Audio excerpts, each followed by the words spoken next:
지난주에 우리는 종교개혁 기념주를 맞아서 건강한 교회를 꾸리려고 하면은 치러야 될 희생 또는 비용 지불에 대해서 들었습니다. 오늘은 그 후속으로 우리 스스로가 건강한 교회를 향하여 걸어가야 될 우리의 자신의 입장이나 또는 파스처 자세를 한번 우리가 살펴서 들어야 될 겁니다.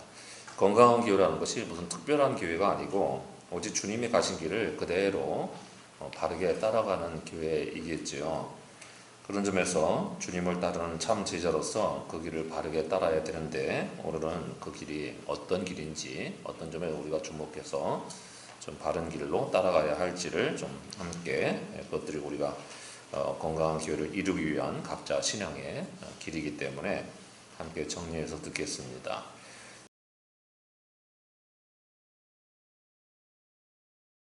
12절 보시면 예수님은 세례 요한이 당시에 분봉하던 헤롯 안디바의 부독함을 비판하다가 잡혀서 옥에 갇혔음을 들으시게 됩니다. 그리고 그 소식을 듣자 갈릴리로 물러가셨다고 합니다. 이 짧은 기록은 예수님의 사역의 정체성을 잘 보여주는 내용입니다. 그 세례 요한이나 예수님이나 다 당시 사람들의 인식에 예언자로, 선지자로 오셨단 말이에요. 그것도 여러분 그냥 하루 맨날 나타나는 그런 선지자가 아니고요. 400년 만에 나타나는 선지자의 모습이 등장한 거잖아요. 그러니까 이스라엘 백성들이 이 선지자가 나타났을 때 굉장히 영적으로 갈구하고 기대를 담았음을 알 수가 있습니다. 그러니까 두 분 다 그렇게 사람들의 인식에는 예언자 활동을 하실 분으로 비춰지고 또 그렇게 기대를 받았습니다. 적어도 세례 요한은 예수님이 그렇게 자기처럼 예언자적 사명을 감당하시기를 기대했고 또 그럴 거라고 생각을 하다가 하시는 모습이 조금 다른 것 같으네. 그래서 저번에 우리가 봤던 것처럼 예수님께 제자들을 보내서 당신이 메시아가 맞습니까? 하는 질문을 드린 적도 있지요. 세례 요한은 세상의 최고 권력자의 불의에 정면으로 맞서다가 지금 그들에게 잡혀서 죽음을 눈앞에 두고 있는 상황이었습니다. 예수님의 입장에서도 세례 요한과 동반해서 같은 선지자의 반열에서 동력하심으로써 또 그렇게 사회적인 부조리의 외침을 선포하고 나아가서 그 예언자적 사명을 감당해야 될 길을 밟으실 수도 있었을 것입니다. 그런데 오늘 본문의 기록은 예수님이 20점에서 오히려 갈릴리로 물러나셨다고 합니다. 그리고 갈릴리 경내에 있던 가버나움에 가셔서 사셨다는 것입니다. 제2의 고향을 그곳으로 삼으신 거죠. 그 가버나움에는 베드로의 집이 있었을 것으로 보이고 예수님은 그 집을 자유롭게 선교 전처지로 삼아서 활동하실 수 있었을 것입니다. 그런데 이러한 상황을 오늘 본문 14절은 예수님이 바로 이사야 선지자를 통해서 하신 말씀을 이루려고 그렇게 하셨다고 들려주고 있습니다. 이것은 이런 관점에서 우리가 배워야 될, 우리가 따라야 될 중요한 모습 중에 하나입니다. 그것은 무엇이냐면 자신의 뜻이나 사람들의 기대에 부응하려는 것보다도 말씀을 이루려고 하는 것에 초점을 잘 맞춰야 한다는 거예요. 그것만 유일하게 초점을 맞출 줄 알아야 되는 게 그게 우리가 따라가야 될 첫 번째 믿음의 길입니다. 더욱이 예수님이 이렇게 갈릴리 지경에서 그의 사역을 시작하신 것도 보통 사람의 생각으로는 이게 이해타산이 맞지가 않는 일입니다. 당시 메시아에 대한 유대인들의 기대는 바로 예루살렘에서 왕으로, 수도에서 왕으로 등극할 그런 모습이었기 때문인 거죠. 또 반면에 갈릴리는 15절에 의하면 이방의 갈릴리로 불릴 정도로 변두리이고 또 종교적으로 멸시되던 곳입니다. 하지만 예수님이 이 이방 땅 즈음으로 불려지던 이곳에서 사시고 또 사역하시게 된 것은 그 사역의 본질상 두 가지 의미가 있습니다. 첫째는 이 갈릴리 지역이 옛적부터 버림을 당했던 아픈 상처가 있는 천한 곳이었단 말이에요. 그런데 예수님은 그 천한, 낮아지고 버림당하고 천한 사람들, 그 지역에서 자신의 사역을 시작하기를 원하셨던 거예요. 우리가 역사적으로 볼 때, 우리가 열왕기서를 읽을 때 솔로몬이 했던 나쁜 짓을 알잖아요. 그게 무슨 일입니까? 솔로몬이 두로왕 히람으로부터 자기의 성전이나 또는 왕궁을 짓기 위한 온갖 건축 재료와 백향목과 그리고 황금을 받은 대가로 이 히람에게 갈릴리에 있는 20곳의 성읍을 떼어서 주었던 일들을 기억하시죠? 자기네 언약으로 하나님이 주셨던 스불론과 납달리 지파에 있는 영역들의 성읍들을 떼어서 아예 이방 왕에게 준 거예요. 그러면 여러분 그곳에 있는 주민들은 어떻게 되는 거예요? 하나님 섬기기를 중단되고 두로에 있던 시돈에 있던 그렇죠? 신들을 섬겨야 되는 그런 처지로 나가 떨어지는 것인데 솔로몬은 신앙적인 스탠스는 중요하게 생각을 하지 아니하고 자기의 경제적 이득의 관점에서만 자기의 백성들을 떼어서 남의 나라에 던져주었던 것을 우리는 알 수 있습니다. 그렇게 버림을 당했던 곳이 갈릴리 지역이에요. 그에 대해서 그때부터 이제 갈릴리 지역에는 이방인들이 당연히 이방 권세의 통치를 받게 되니까 당연히 그곳에 이방인들이 들어와 살게 되고 이방인들과 이제 피를 섞으면서 종교적으로 당연히 희석될 수밖에 없는 이런 처지에 떨어지게 됐던 거죠. 그 뒤로도 스불론과 납달리 지파는 기원전 732년경에 아수르에게 1차 포로를 당해서 거기 있는 백성들이 또 아수르로 그나마 끌려가게 됩니다. 그러니까 그 땅들이 다 무주공산이 돼요. 그러니까 거기에 또 누가 들어와요? 다른 이방인들이 또 들어와서 거기에 살게 되는 거죠. 그것이 오늘 본문 말씀이 원래 인용된 본문이 이사야서 9장 1절의 말씀인데요. 그 1절에 스불론 땅과 납달리 땅이 멸시를 당하게 하셨다 하는 하나님의 심판 내용이 있어요. 그러니까 아수르에게 포로 생활을 당하면서 그것이 완전히 아수라장이 된 거예요. 종교적으로는 완전히 기반이 다 사라져버린 이런 상황이 된 거죠. 그 후로도 바벨론이 또 거기를 지배하게 되고 나중에는 바사, 페르시아가 또 거기 들어와서 지배하게 되고 나중에는 헬라 제국도 그것을 지배하게 되고 그 다음엔 또 이집트 제국에게 지배를 당하면서 여기는 완전히 이제 이스라엘의 신앙이라고는 찾아볼 수 없는 완전히 이방인들이 모여 사는 곳이 된 거예요. 그래서 더군다나 이 지중해에 있는 연안에 인접하고 있는 항구 도시가 그곳에 있으니까 항구 도시가 대부분 문물이 교류가 활발하기 때문에 대개 문화가 섞이는 곳이잖아요. 그래서 자유분방하고 윤리적 가치관이 많이 떨어지는 곳이 그런 곳인데 그래서 이방 종교와 풍습이 그곳에 안 그래도 잔뜩 들어오게 됐습니다. 그래서 분명히 이것이 이스라엘의 경내인데도 불구하고 지리적으로는 이스라엘의 국토인데도 불구하고 정서적으로는 사람들이 이방의 갈릴리라고 우리나라 땅은 맞는데 근데 쟤네는 우리랑은 완전히 다른 민족이야. 우리가 도저히 한민족, 유대민족이라고 같이 여길 수는 없어. 이렇게 여겨지던 곳이 갈릴리입니다. 예수님이 갈릴리에서 첫 사역을 시작하신 것은 이렇게 버려진 사람들, 그래서 낮고 천한 이치로 떨어진 사람들, 그리고 흑암의 어두운 역사를 가졌던 이런 땅에서 자신의 사역을 먼저 내보이시는 건데 이게 하나님의 말씀을 이루는 길이었다는 거예요. 번성하고 사람들 많고 효과적이고 복음 한번 전파하면 훨씬 더 많은 영향을 미칠 수 있는 그런 곳으로 가지 아니하고 낮고 천하고 힘도 없고 연약한 자들이 모여 있는 곳에 가서 하나님의 사역을 먼저 이루려고 했다는 거죠. 사람들의 기대치와 사람들의 주목이 쏟아지는 곳에 가지 아니하고 사람들이 멸시하던 곳에서 주님이 하나님의 사역을 먼저 시작하려는 게 이게 주님이 하신 길이야. 이게 우리가 따라야 할 길인 것은 말할 것도 없는 거죠. 두 번째는 나사렛 사람이라는 호칭이 나오는데요. 이 나사렛 사람이라는 호칭도 사실은 이사야서 11장 1절에 이세라고 하는 이세의 가지에서라고 하는 말이 있잖아요. 다윗의 메시아가 다윗의 후손으로 오실 건데 이세의 가지 중에서 한 싹이 나서 이런 구절이 있지 않습니까? 거기에 가지라는 히브리 낱말과 그렇죠? 나사렛이라는 말이 발음이 히브리 말로는 비슷하단 말이에요. 그러니까 연상이 되는 그런 상황이에요. 그리고 이 말은 나실이라는 말도 발음이 비슷한 거죠. 그러니까 나사렛과 나실이라는 이름이 이런저런 의미에서 연관이 되어 있는 것을 알게 돼요. 그래서 예수님이 사복음서에서 여기저기에서 보면은 나사렛 사람이라 칭하심을 이루려 하십니다 하는 표현들이 여러 군데 나오는데 예수님이 그렇게 하셨어요. 그런데 문제는 이 나사렛이 성경 어디, 구약 어디에서도 한 번도 나타내는 지명이 아닌 거예요. 그러니까 너무나 조그만 동네여서 사람 정말 몇십 명 앉아서 살던 그런 동네여서 사람들의 인식에는 그 마을 이름도 잘 모르는 그런 동네더라고요. 여러분 우리나라 지명들 대부분 잘 아세요?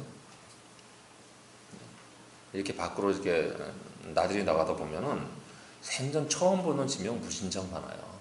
굉장히 제가 지나가다 보니까 어디는 그런 동네 처음 봤어요. 이렇게 지나가다 보니까 동네 이름이 야동이에요. 이거 죄송합니다. 설교 시간에 그 나쁜 그 야동이에요. 이름이 야동이에요. 그리고 좀 더 지나니까 다음 교차로는 엄정이에요. 엄정. 동네가 그렇게 두 개가 붙어 있더라고요. 이런 이름 처음 들어봤죠. 이름이 엄정이에요. 엄정.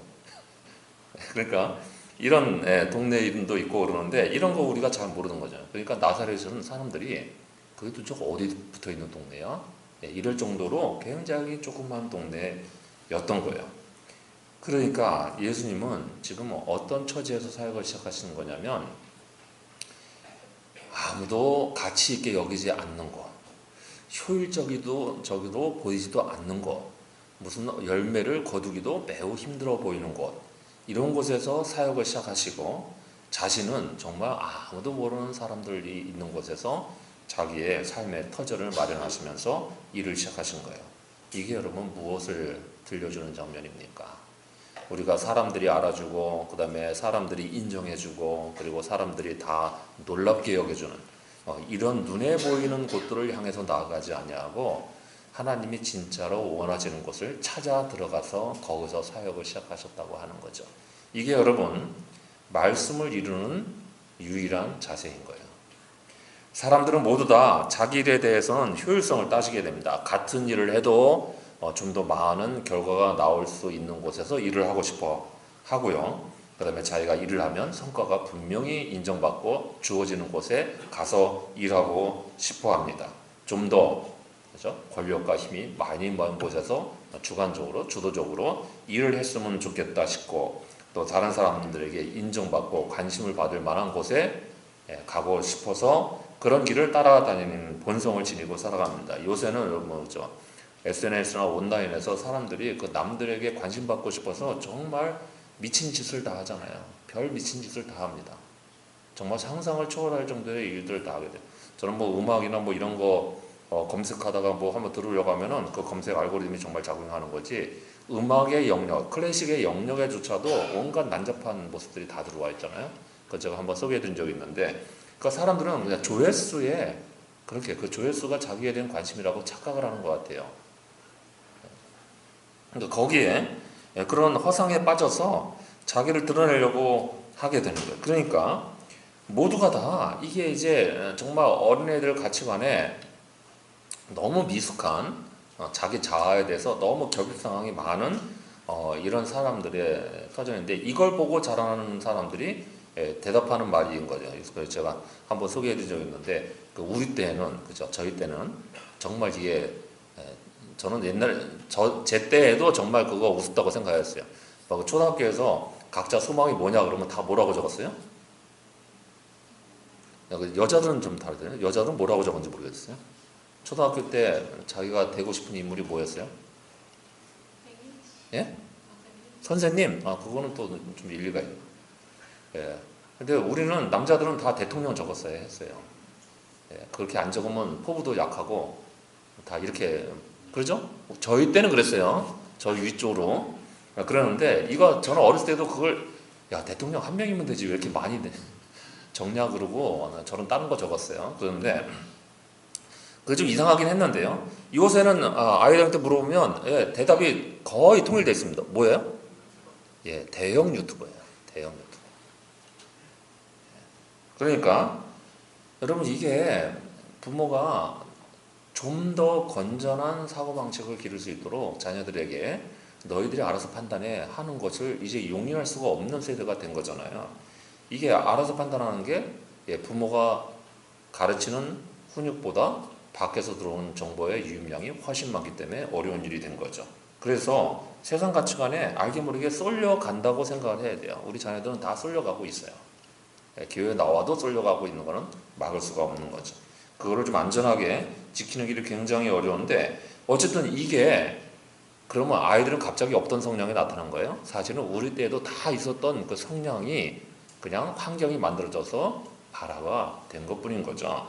우리 모두가 다 좀 더 큰 곳과 남의 관심, 남의 눈길을 끄는 곳에 있는 거예요. 우리들의 마음의 중심이 다 그곳에 있습니다, 원래. 그래서 더 유명한 것을 추구하고 좀 더 높은 곳에 올라가면 다 보이니까 그런 거죠. 제가 이렇게 말을 해서 좀 이상한 건데, 이상한 거예요. 삐뚤어진 사고가 아니시라고 전제하고 들으세요.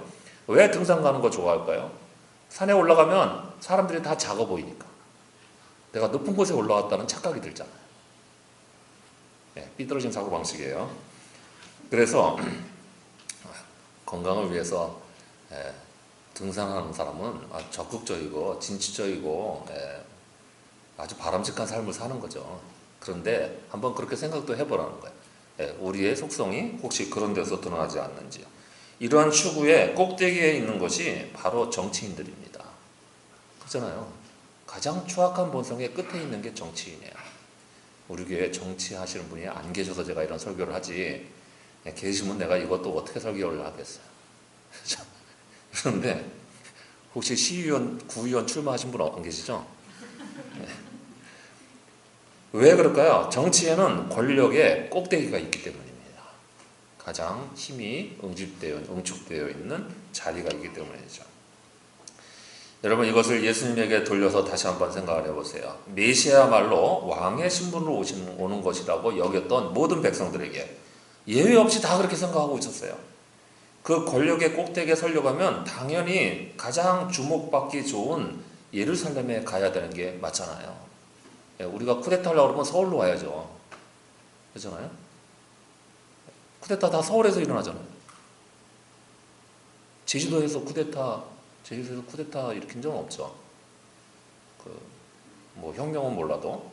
그러는데, 어쨌든 간에, 그런 점에서 그곳을 포기하고, 그렇죠? 대신 가장 어두운 곳으로, 가장 낮은 곳으로, 별건 힘이 되지 않을 사람들이 있는 곳으로 예수님이, 그리고 민족마저도 다 경멸하면서 치워버리는 그런 사람들이 있는 곳에서 사역을 시작하시는 것인데, 이건 완전히 자기 입장, 자기 바램, 자기의 소원 다 제쳐두고 말씀만 따르겠다고 하는 순종의 자세인 것을 우리는 알 수 있는 거잖아요. 자신의 입장이나 주장이나 이해관계를 따르는 것이 아니라 오직 말씀을 이루는 일을 우리의 길로 삼아야 됩니다. 그래야 우리가 건강해지고 공동체도 건강해질 수가 있는 거죠. 오늘날 우리 주변을 감싸고 있는 모든 환경들과 특별히 젊은 세대들 주위로, 젊은 세대들만이 아니라 우리의 모든 주변에도 사실은 온갖 자기중심적인 가치관들이 가득 채워져 있습니다. 자기밖에 모르는 아집의 행태들은 여러분 젊은이들에게만 나타나는 것도 아닌 거잖아요. 나이 다 먹어도 그런 모습들이 나타나는 철없는 어른들이 가득 채워져 있는 게 오늘날 우리 주변의 현실들입니다. 그리고 우리는 그냥 그 물속에서 물고기처럼 살아가고 있는 거예요. 모든 것이 자기밖에 모르는 부패한 가치관이 팽배한 곳에서, 그게 오늘날의 우리의 세상인데, 우리가 이렇게 세상의 길이 아니라 말씀의 길만을 따라서 주님이 가셨던 길을 따라가려고 하는 거, 여러분, 이게 정말 그리스도인다운 모습인 거죠. 이게 참 신앙인의 모습이고, 이게 주님이 원하시는 가장 아름다운 모습인 것입니다. 우리가 세상의 길을 따라가고 남들처럼 그렇게 남의 주목이나 관심에 목말라 하면서 그런 것만을 따라다니면서 찾아다니는 사람들이라면, 우리가 어떻게 이렇게 낮고 천한 곳에 가셨던 주님의 제자라고 감히 말이나 붙일 수 있겠어요? 그런 이름을 달고 살 수는 없는 거잖아요. 그러니까 우리도 우리 주님처럼 자기가 아니라, 자신의 소욕이나 자기가 원하는 것이 아니라 말씀을 이루어가기 위해서 주님 가셨던 길을 가는, 주님이 그렇게 하셨기 때문에 우리도 그 말씀대로 따라가는 여러분 모두가 될 수 있기를 바랍니다. 아멘 안 해요? 그렇게 자신이 없어서 어떻게 따라가겠어요? 각오를 다짐해도 갈까 말까 한데. 이제 예수님이 가셨던 두 번째 길에서 우리가 따라야 될 모습은 어떤 것인지도 배워보죠.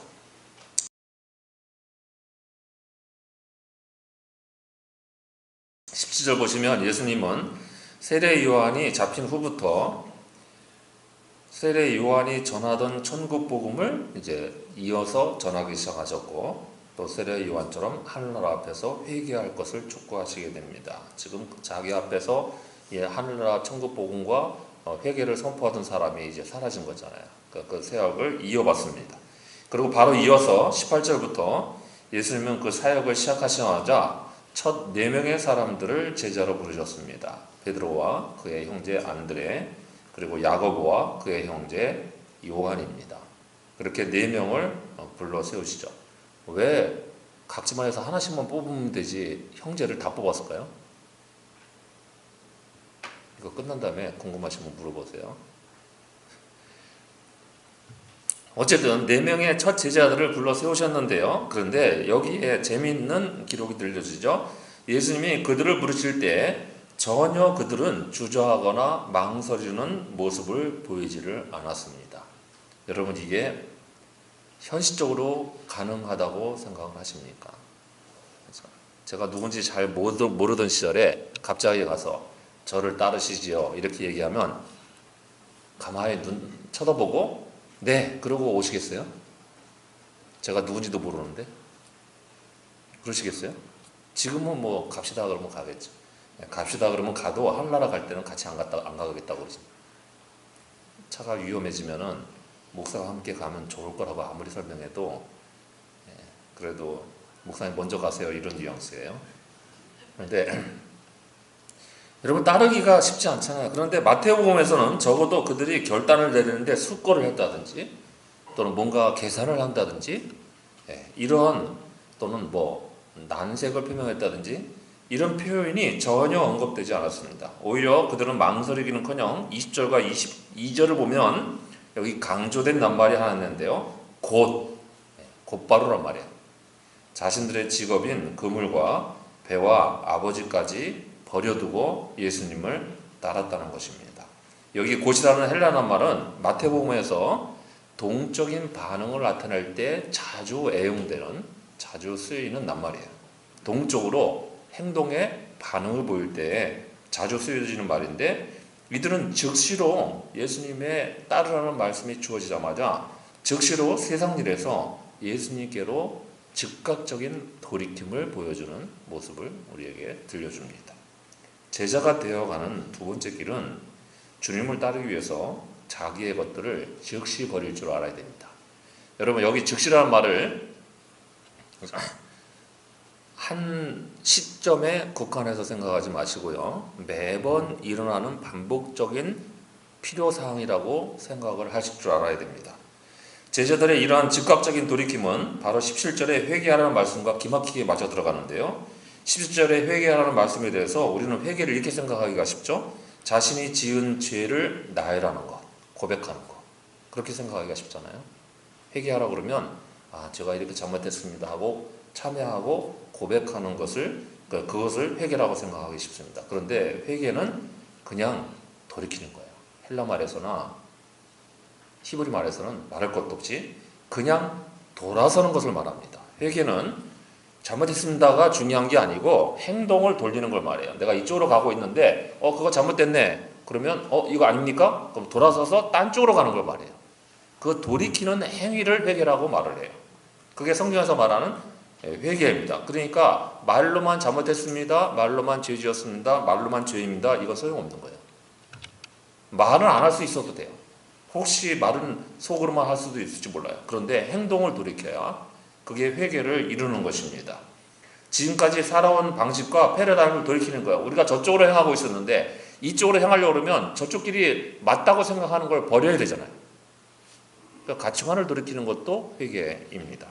패러다임을 돌이키는 것도, 방식을 돌이키는 것도 회개예요. 삶의 태도를 바꾸는 것도 회개인 거죠. 이런 것을 말해서 정확하게 말하면 성경에서 말하는 회개라는 낱말은 전향이라는 말에 가깝습니다. 완전히 자기의 모든 것을 바꿔버리는 거죠. 좋은 의미에서 전향을 말해요. 그 돌이킴 중에 가장 중요한 것이 바로 버리는 돌이킴입니다. 예수님이 낙타가 바늘기로 나가는 것이 부자가 하나님의 나라에 들어가는 것보다 쉽다고 하신 말씀을 듣고는 제자들이 모두 놀래서 그러면 도대체 하늘나라에 누가 들어갑니까? 그렇게 어려운데 어떻게 낙타가 바늘길을 통과합니까? 불가능하다는 소리잖아요. 그러면 우리 중에 누가 구원받겠습니까? 그렇게 제자들이 반문을 하고 있었습니다. 아, 이거 너무 어려운 거 아닙니까? 그러고 했을 때 베드로가 이렇게 얘기했어요. 베드로가 이럴 때 보면 좀 탁월해요. 마가복음 10장 28절에서 이렇게 말합니다. 베드로가 여짜와 이르되 보소서 우리가 모든 것을 버리고 주를 따랐나이다. 자신들이 어떻게 주님께 돌이켰는지를 알고 있는 거죠. 그게 하늘나라 들어가는 길이라는 것을 베드로는 인식하고 있었어요. 베드로가 거듭나기 전에는 어리버리했던 것 같이 보이죠. 설레발을 치는 사람인 것 같아 보이죠. 그런데 가만히 들여다보세요. 이런 모습 보면 대단하지 않습니까? 자기의 동료 제자들조차 반문하고 있던 시점에 어떻게 하늘나라 들어가는지를 진리를 꿰고 있었어요. 베드로가 맨 처음에 어리버리하다가 갑자기 사람이 똑똑해진 게 아니란 말입니다. 하나씩 하나씩 차근차근 배워감이 있었던 것을 알 수 있어요. 주님을 따르는 길에서는 무엇이든지 세상과 자신의 길을 버리고 즉각적으로 그 방향을 바꾸는 일이 절대적으로 필요합니다. 현재 자신의 모습이 주님의 제자답지 못한 모습이 있다면 제가 아까 말씀드렸죠. 즉시 돌이키는 일을 한순간에 시점으로 국한하지 말고 매번 해야 될 일로 생각을 해보셔야 한다는 거예요. 내가 지금 주님의 제자답지 못한 말과 행동들이 만약에 드러났습니다. 그러면 즉각적으로 그걸 버리고 돌이켜서 제자되는 모습으로 나아가야 되는 게 우리가 따라야 되는 길인 거예요. 버려야 돼요. 잘못된 것을 버리고 잘못된 욕심을 버리고 잘못된 모든 가치관과 패러다임들을 버릴 줄 알아야 돼요. 그래서 회개는 단순히 미안한 감정이나 후회하는 감정도 아닙니다.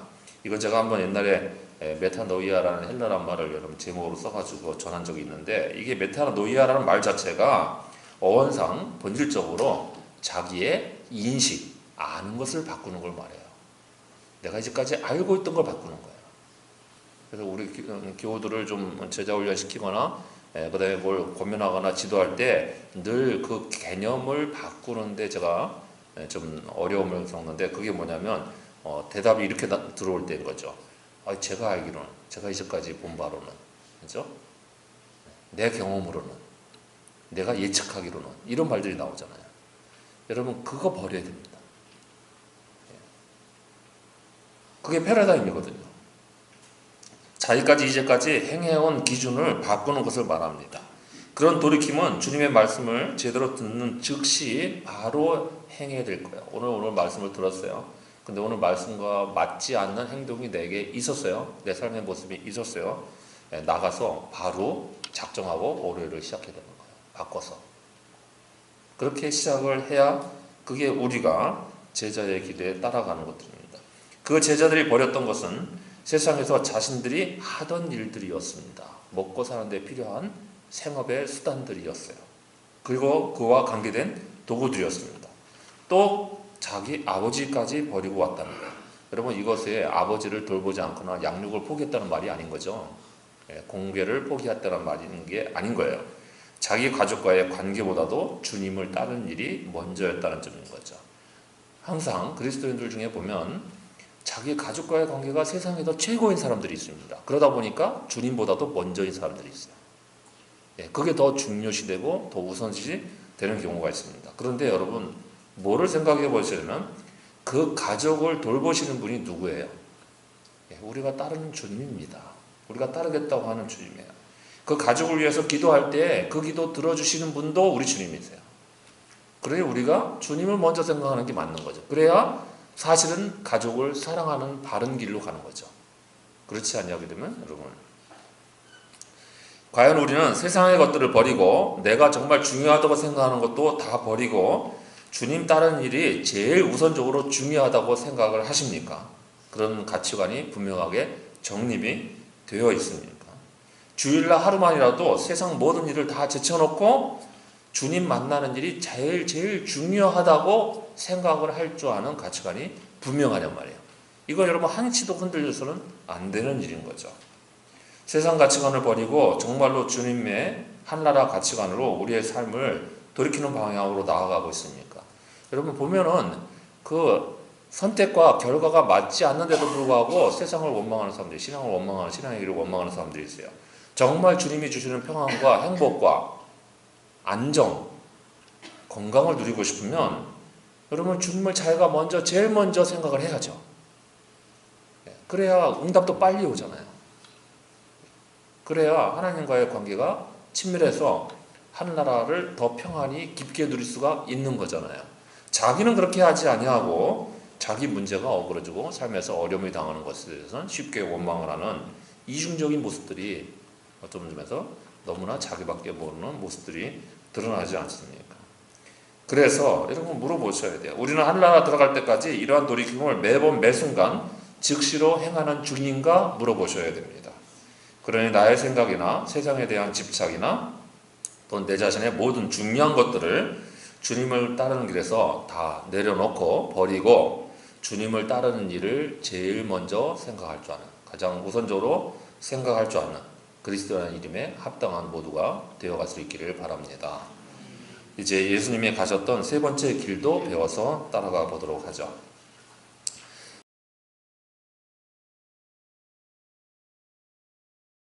23절 보시면 예수님은 천국 복음을 전하시면서 동시에 사람들의 모든 약함을 고쳐주시는 사역을 베푸셨습니다. 예수님이 백성 중에 병든 자와 약한 것들을 고쳐주시는 이유는 예수님이 전파하시는 하늘나라가 이런 모든 병든과 약함과 어그러짐을 고치는 나라이기 때문이에요. 그 사명이, 그 능력이 연결되어 있기 때문입니다. 우리 주님의 하늘나라는 이미 그렇게 이 땅에 동토하고 있었고요. 주님이 병 고치는 능력을 행할 때마다 하늘나라가 점점 더 가까이 사람들에게 오고 있었던 거죠. 하늘나라가 오게 되니까 고쳐지는 거예요. 고침이 일어나게 됐던 거예요. 따라서 그 하늘나라에 들어가고 있는 중인 우리도 걸어가야 하는 길은 이 모든 약함과 어그러짐을 고치는 일을 우리가 이루어가는 사람이 되어야 한다는 것을 우리는 세 번째 따라야 할 길로 배울 수 있습니다. 고치는 사람이 되어야 됩니다. 고치는 사역에 동력하는 사람이 될 줄 알아야 됩니다.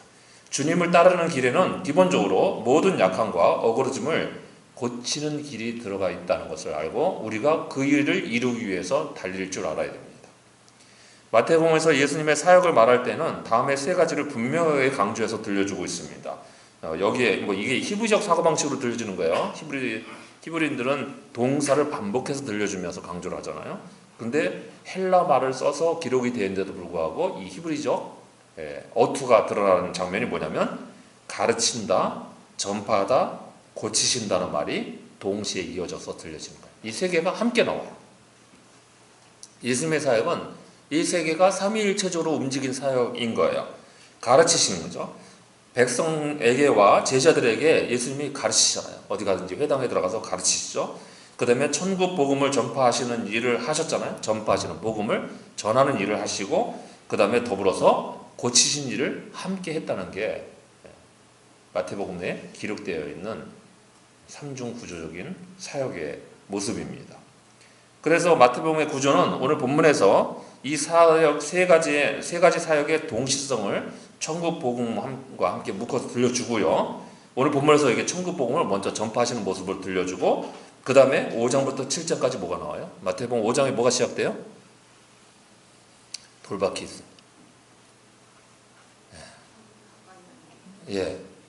그 5장부터 7장까지, 그 5장에 있는 내용이고 5장부터 7장까지의 내용을 뭐라고 그래요?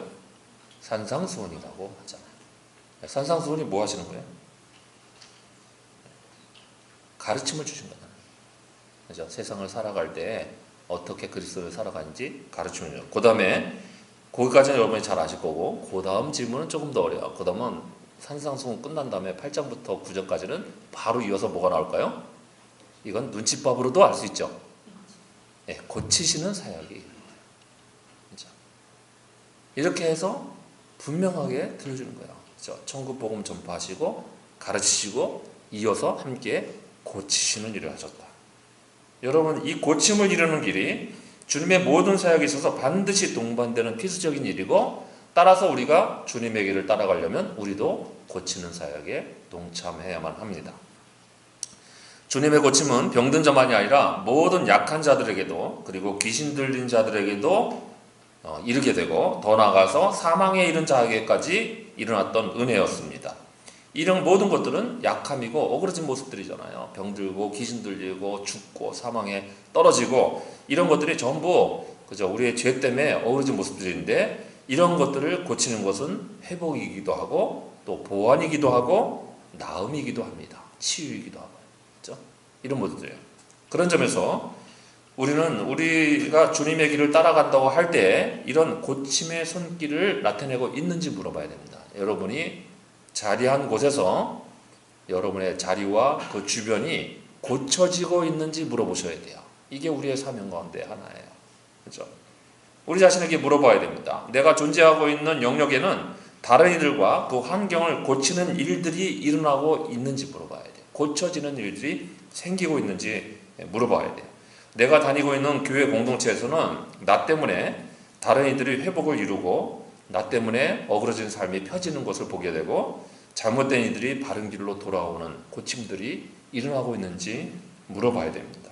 직접적이든 간접적이든 이런 고침이 나에게서 나의 주변으로 확장돼서 나아가야 되는 게 그리스도인이 감당해야 될 사명 중에 중요한 하나예요. 그래서 뭐든지 고쳐야 돼요. 잘 고쳐요. 저는 집에서 뭐든지 물건을 잘 고쳐 쓰는 편입니다. 고쳐 쓰는 이유는 돈이 없어서예요. 오랫동안 잘 써야 되니까. 그래서 뭐 하나 쓰면은 저는 물건 하나 가져오면은 고쳐가면서 오랫동안 씁니다. 대개 모든 제가 쓰는 걸 가만히 한번 생각해 봤더니 평균 20년이에요. 제가 쓰는 물건들의 수명은 평균 20년이 넘어요. 모든 물품들이 대개. 그렇잖아요. 그러니까 그렇게 해서 고쳐야 돼요. 근데 이게 여기저기서 고치는 일들로 나타나야 되는 거죠. 영적인 면에서, 그죠? 정신적인 면에서, 우리의 삶의 면에서, 그죠? 건강의 측면에서 이런 고침이 우리의 주변에서 나와야 됩니다. 그런데 반면에 부수는 손들도 많아요. 만지기만 하면 부서뜨리는 사람들이 있어요. 뭐 건드리면 뚝 떨어뜨려서 깨뜨리고, 그런 일들이 있어요. 뭐 이렇게 쓰라고 했더니 부러지고, 이런 사람들도 여러분 있을 수가 있어요.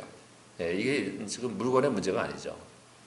사람들의 관계를 훼손시키고, 공동체의 유기성을 해치고, 그죠? 불편을 조장하고, 원망을 담고, 이런 모습들을 가진 그리스도인들도 있을 수가 있습니다. 근데 그게 생기는 곳마다 가서 고쳐야 돼요. 그렇죠? 이런 일을 해야 됩니다. 그러다 보면 여러분 이런 일들이 생겨야 정상이에요. 저는 제 친구들에서 뭐든지 어레인지 하는 입장에 서 있는 그런 일들이 자꾸 제게 떨어져요. 뭐 불편한 일이 생기면 조정을 해야 될 일이 있으면 저한테 오고, 그 다음에 안 되면 저한테 미뤄가지고 만남의 자리를 주선하게 만들거나, 이런 일을 중간에서 항상 끼어서 그런 일을 해야만 하는 일들이 생깁니다. 그런데 그것도 고치는 일 중에 하나죠. 불편한 일을 원만하게 만드는 일. 이런 거를 해서 해달라고 부탁을 해오는 친구들이 주변에 있게 되는 거예요. 그러니까 그렇게 해야만 합니다. 그러니까 사람들이 고칠만한 거 있으면 나한테 들고 와야 돼요. 내가 영적으로 문제가 있으면 나한테 와야 돼요. 자기가 문제가 있으면, 누군가 관계가 불편하면은 지혜를 얻기 위해서 나한테 누군가 와야 돼요. 잘 고치니까. 그래야 되는 거예요. 그래서 자기 주변들이 자꾸 고쳐야 돼요. 구조적인 문제가 있을 수도 있죠. 직장생활 하다 보면 그런 것도 하나씩 할 수 있는 만큼 고치는 일들을 해야 되는 게 우리의 삶입니다. 여러분, 물건 고치는 게 중요한 게 아니잖아요. 사람을 고치는 게 중요한 거죠. 공동체를 고치는 게 중요하고요. 자기의 삶의 터전을 고치는 게 중요한 거잖아요. 여러분, 이게 신앙의 영역이고 경건의 영역입니다. 우리가 가져야 될 영성 가운데 하나가 고치는 영성이라고 생각을 하셔야 돼요. 낫게 만들고, 그렇죠? 회복하게 만들고, 어그러진 것들을 펴줄 줄 아는 이런 영성이 우리에게 있어야 됩니다. 세상살이의 상처가 회복이 되어서 더 이상 다른 이에게, 여러분, 이런 일을 하려고 하면 자기 안에 있는 트라우마를 고쳐야죠. 먼저 남을 고치려고 하면은 자기를 고쳐놓고 고쳐야 될 거 아니에요. 그죠? 내가 가진 시계도 못 고치면서 남의 시계 고치려고 할 수는 없잖아요. 그러니까 자기에게도 자기를 고치는 역사를 이루어야 됩니다. 이게 그런 점에서 고치는 일은 피아간에 모두에게 동일하게 이루어야 되는 일인 거예요. 남에게도 그렇게 해야 되고 내 안에서도 일어나면 됩니다. 만약에 그래서 내가 상처가 있어요. 무슨 관계가 상처였어요. 부모 자녀 간에도 상처가 있을 수가 있겠죠. 그러면 그걸 내가 고쳐야 됩니다. 주님의 사랑으로 고칠 줄 알아야 돼요. 주님의 은혜를 힘입어서 고쳐내야 돼요. 그래서 그 트라우마 때문에 남한테 피해 주지 않도록 해야 됩니다. 내가 가진 트라우마 때문에 남의 말을 오해한다든지, 그죠? 감정에 손실이 생기게끔 듣는다든지, 이런 필터링 되는 일들을 넓게 펴서, 그게 오픈마인드지 무슨 오픈마인드가 달리 있겠어요? 그렇게 할 줄 알아야 돼요. 부정적인 영향이 미쳐지지 않게, 냉소가 깃들지 않게 그래야 돼요. 자기가 가치관에 냉소적인 면에서 발생한 가치관이 있을 수 있겠죠. 나는 이런 것들 저런 것들은 뭐 해봤자 소용이 없어. 그래서 나는 아예 그거 포기하고 살 거야. 이거 다 냉소와 부정적인 모습들이잖아요. 그거를 고칠 줄 알아야 돼요. 우리는 우리 자신이든 다른 사람에게든 고침을 베풀고 고치는 역사들을 이루어내는 사람이 될 줄 알아야 됩니다. 그래서 나와 주변과 공동체에게 고침을 이루는 사역들을 모두 다 잘 감당할 줄 알아야 됩니다. 나만 잘 고쳐도 내 주변이 많이 좋아져요. 그러잖아요. 우리는 다른 사람과 불편한 일이 생기면 저 사람이 잘못했다라고 생각을 하는데 내가 잘못해서 불편해졌다는 생각을 해봐야 자기를 고칠 줄 알겠죠. 그렇게 하게 돼보세요. 그러면 옆에 있는 사람들이 같이 편안해져요. 같이 그리고 자기도 편안해지죠. 내 주변이 모두 평안해져야 내가 완전히 평안해집니다. 나 혼자서 쫄쫄거리고 평안해질 수는 없는 거예요. 그 비참하죠. 오늘 본문은 제자들을 부르시면서 사람을 낚는 어부가 되게 하시겠다고 분명하게 명시하십니다. 사람을 낚는다는 것은 기본적으로 그 영혼을 구원하는 것을 말하지만 여러 가지 면에서 다른 사람의 삶을 구원해내는 일을 말합니다. 그 구원이 궁극적인 구원에서부터 이 땅에서의 모든 고침을 통한 구원이기도 한 거죠. 그런 길을 따라가는 게 우리가 주님을 따라야 할 길들입니다. 그래서 따름은 단순한 모방이 아닙니다.